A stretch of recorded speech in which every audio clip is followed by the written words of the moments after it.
اب بھائیو آخر میں میرے ایمان کا تقاضا یہ ہے کہ میں مکمل حدیث غدیر خم بیان کر دوں، یعنی میں اتنا اس کا ذکر کر رہا ہوں غدیر خم، تو اس کے جتنے بھی طریق ہیں میں نے ریسرچ پیپر 5B میں لکھے ہیں، میں اس کو بیان کر دوں، لیکن ڈیٹیل میں جانے سے پہلے ایک دفعہ دروشی پڑھ لیجیے۔ اللہم صلی علی محمد وعلی آل محمد کما صلیت علی ابراہیم وعلی آل ابراہیم انک حمید مجید، اللہم بارک علی محمد وعلی آل محمد کما بارکت علی ابراہیم وعلی آل ابراہیم انک حمید مجید۔ عثمان بھائی یہ والا ایسی بھی چلا دیں، کریٹیکل ریکارڈنگ ہو چکی ہے، یہ ریکارڈنگ میں آواز آ جاتی ہے اس بڑے ایسی کہ آپ چلا دیجیے انشاءاللہ۔ بلکہ سب سے زیادہ پسینہ تو مجھے آ رہا ہوتا ہے نا، کیونکہ میں بول رہا ہوتا ہوں، بولنے والے بندے کو زیادہ آتا ہے۔ بھائیو صحیح مسلم میں حدیث ہے انٹرنیشنل نمبر کے مطابق 553 آپ صلی اللہ علیہ وآلہ وسلم نے ارشاد فرمایا کہ جو شخص وضو کرنے کے بعد ایک دفعہ پڑھ لے اشہد ان لا الہ الا اللہ وحدہ لا شریک لہ واشہد ان محمدا عبدہ ورسولہ، تو اللہ تعالیٰ جنت کے 8 دروازے اس کے لیے کھول دے گا۔ الحمدللہ، تو جنت کے 8 دروازوں کی نسبت سے میں نے ریسرچ پیپر نمبر یہ 5B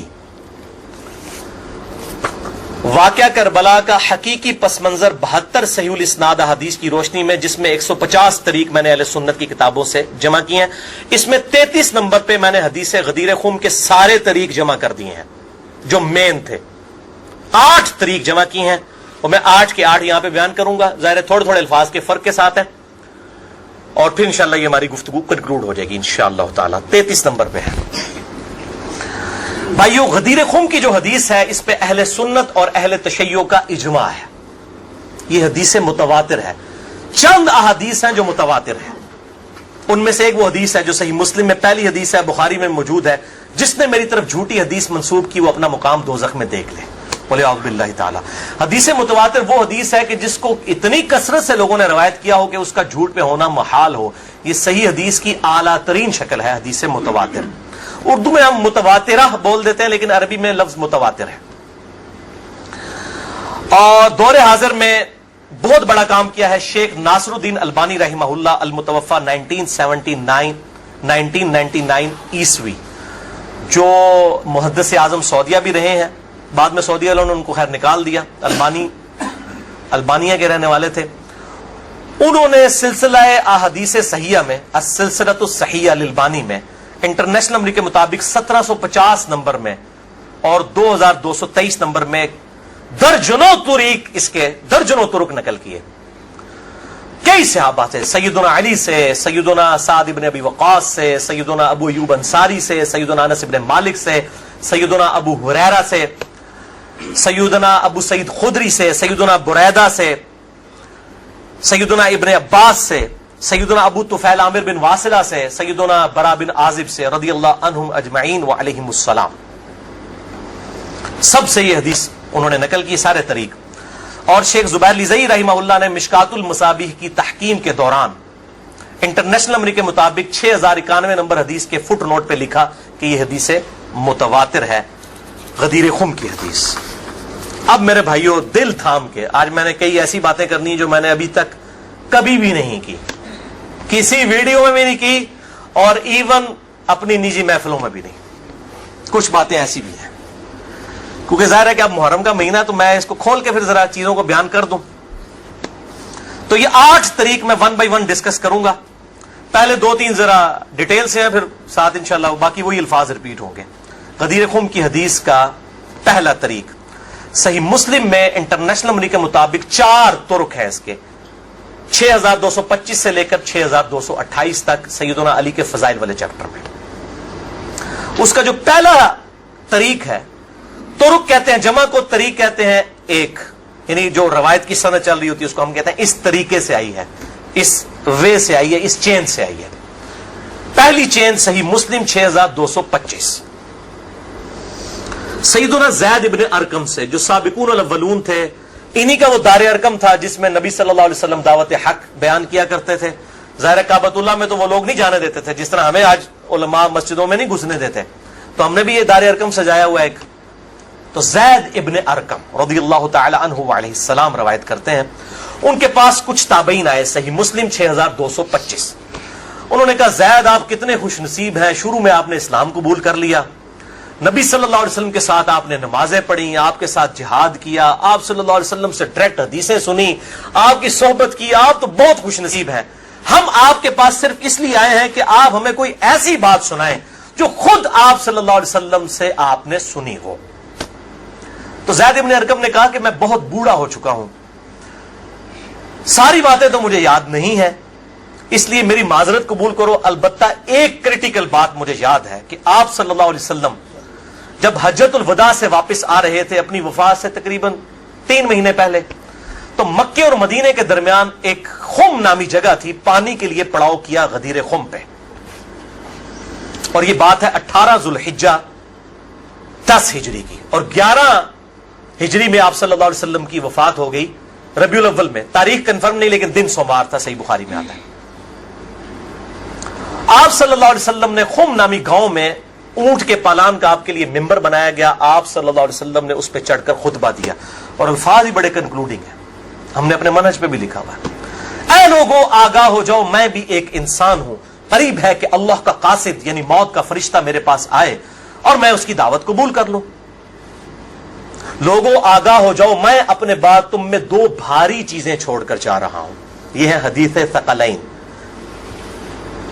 ان میں سے پہلی چیز اللہ کی کتاب ہے، اس میں ہدایت ہے، اس میں نور ہے، تم اللہ کی کتاب کو پکڑو، اپنا تعلق اس کتاب کے ساتھ مضبوط کرو، اللہ کی کتاب اللہ کی رسی ہے، جو اس کو پکڑے گا ہدایت پر ہوگا، جو چھوڑ دے گا گمراہ ہو جائے گا۔ پھر زید ابن ارقم کہتے ہیں آپ صلی اللہ علیہ وسلم ترغیب دلاتے رہے، اللہ کی کتاب، اللہ کی کتاب، اللہ کی کتاب، لیکن امت نے چھوڑ دی کتاب۔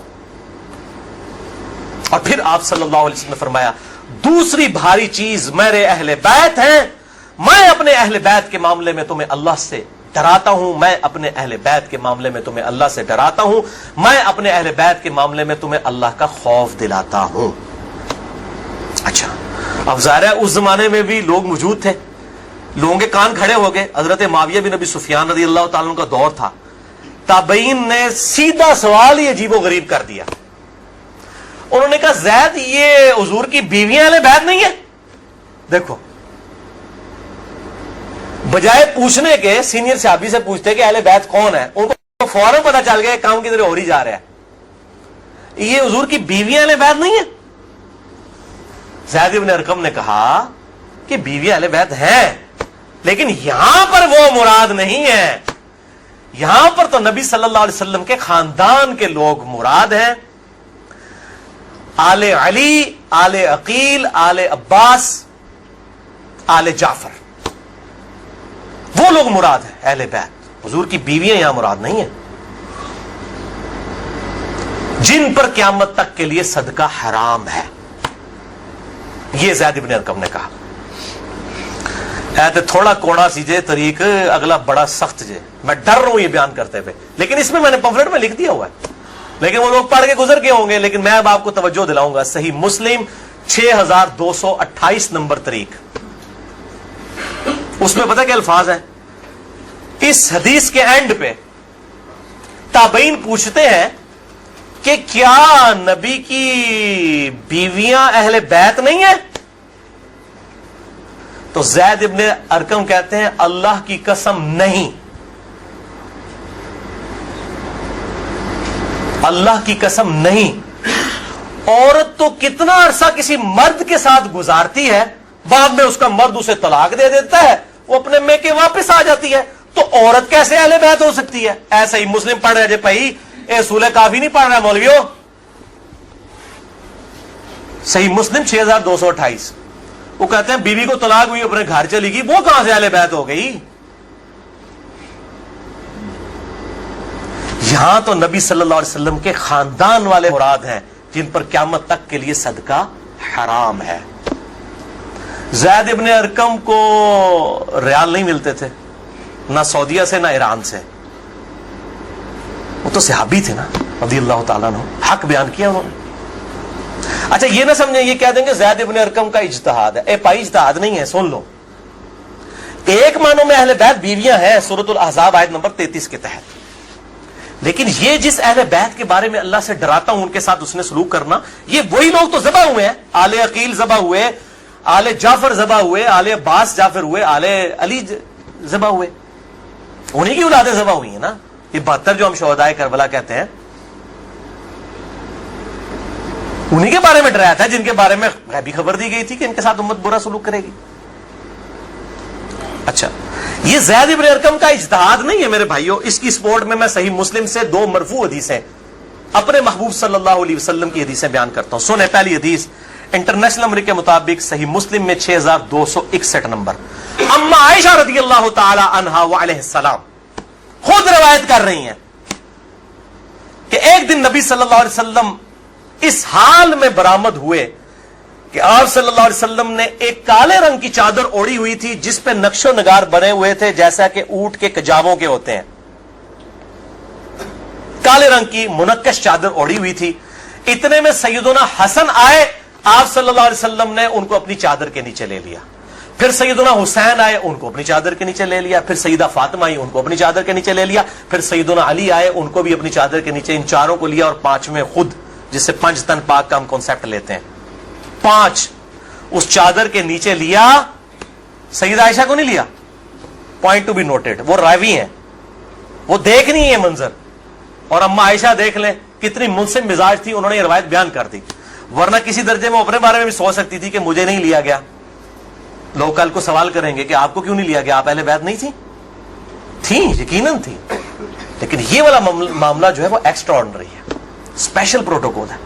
چادر کے نیچے لیا. پھر آپ صلی اللہ علیہ وسلم نے سورۃ الاحزاب کی آیت نمبر 33 پڑھی، انما یرید اللہ لیذھب عنکم الرجس اہل البیت ویطہرکم تطہیرا. اے نبی کے گھر والو، اللہ تو صرف یہی چاہتا ہے کہ ہر طرح کی ناپاکی تم سے دور کر دے اور تمہیں خوب صاف ستھرا کر دے. راویہ اما عائشہ ہیں، خود چادر کے نیچے نہیں ہے. علی، حسن، حسین اور سیدنا علی ہیں، سیدہ فاطمہ ہیں، اور نبی صلی اللہ علیہ وسلم 5ویں خود. تو زید ابن ارقم نے کوئی غلط بات نہیں کی ہے، ان کو یہ حدیثیں پتہ تھیں. اور دوسری حدیث صحیح مسلم سے ہی انٹرنیشنل نمبر کے مطابق 6220 نمبر. یہ بڑی لمبی حدیث ہے، میرا ٹاپک کسی دوسری طرف چلا جائے گا اور کچھ بن جانا ہے. چونکہ میں اس کو لکھ چکا ہوں ان 150 روایتوں والے 72 والے احادیث والے، لہذا میں اس کا ایک پورشن بیان کرنے لگا ہوں. باقی جسے شوق ہو تو وہ پڑھ لے، اس کے اندر میں نے لکھا ہے اس کا پورا طریقہ، ورنہ معاملہ کہیں سے اور ہی نکل جانا ہے. پھر سب و شتم والا ایشو ڈسکس ہو جانا ہے، حضرت معاویہ کے دور میں جو سیدنا علی کے پر لعنت ہوتی تھی، وہ والا ٹاپک اس میں ڈسکس ہو جانا ہے. اس لیے میں اس حدیث کا آخری جز بیان کر رہا ہوں کہ سیدنا سعد ابن ابی وقاص رضی اللہ تعالیٰ عنہ کہتے ہیں کہ جب آیت مباہلہ نازل ہوئی نجران کے عیسائیوں کے ساتھ، نبی صلی اللہ علیہ وسلم کی 1-to-1 ڈبیٹ ہوئی. اینڈ پہ ہوا کہ ٹھیک ہے مباہلہ کرتے ہیں، کون حق ہے کون باطل ہے. سورہ ال عمران آیت نمبر 61 نازل ہوئی، فَقُلْ تَعَالَوْا نَدْعُوا أَبْنَاءَنَا وَأَبْنَاءَكُمْ وَأَنفُسَنَا وَأَنفُسَكُمْ وَنِسَاءَنَا وَنِسَاءَكُمْ وَأَنفُسَنَا وَأَنفُسَكُمْ. کہ نبی صلی اللہ علیہ وسلم کو کہا گیا کہ ان کو کہو اپنے بیٹوں کو لے آؤ، ہم بھی اپنے بیٹوں کو لے آتے ہیں. تم بھی اپنی عورتوں کو لے آؤ، ہم بھی اپنی عورتوں کو لے آتے ہیں. تم خود بھی آ جاؤ، ہم خود بھی آ جاتے ہیں. پھر اللہ کے حضور اوپن میدان میں دعا کرتے ہیں، جھوٹے پہ اللہ کی لعنت. اس کو مباہلہ کہتے ہیں. لیکن نہیں آئے. سعد ابن ابی وقاص کہتے ہیں کہ نبی صلی اللہ علیہ وسلم، قرآن میں کیا حکم آیا تھا؟ اپنے بیٹوں کو لے کر آؤ. تو کس کو لے کے آئے؟ سیدنا حسن، سیدنا حسین، سیدنا علی. اور ساتھ کیا تھا؟ اپنی عورتوں کو لے کر آؤ. نبی صلی اللہ علیہ وسلم کی عورت کون تھی؟ سیدہ عائشہ، سیدہ حفصہ، باقی امہات المومنین. لیکن ان کو نہیں لائے، سیدہ فاطمہ کو لے کر آئے. Point to be noted. نازبیوں کے لیے پکی. اگر آپ کو کہے اپنے گھر کی عورتوں کو لے آؤ تو سب سے پہلے بیوی لائی جاتی ہے. آیت مباہلہ میں بیوی نہیں آئی، سیدہ فاطمہ آئی ہیں. اگلی کہنا آپ سمجھ جاؤ بھائی زید ابن ارقم نے کیوں کہا، صحیح مسلم 6228، کہ بیوی تو خاوند کے ساتھ کافی عرصہ گزارتی ہے، جب طلاق ہو جائے تو وہ اپنے میکے واپس چلی جائے. حالانکہ نبی صلی اللہ علیہ وسلم نے کسی کو نہیں دی طلاق، لیکن اتنی ننگی بات اس لیے ان کو کرنی پڑی، اتنی سخت بات، تاکہ حق کھل کے بیان ہو. اور نبی صلی اللہ علیہ وسلم نے بھی آپ دیکھ لیں قرآن میں حکم تھا عورتوں کو لے کر آؤ، بیویاں نہیں لے کے آئے.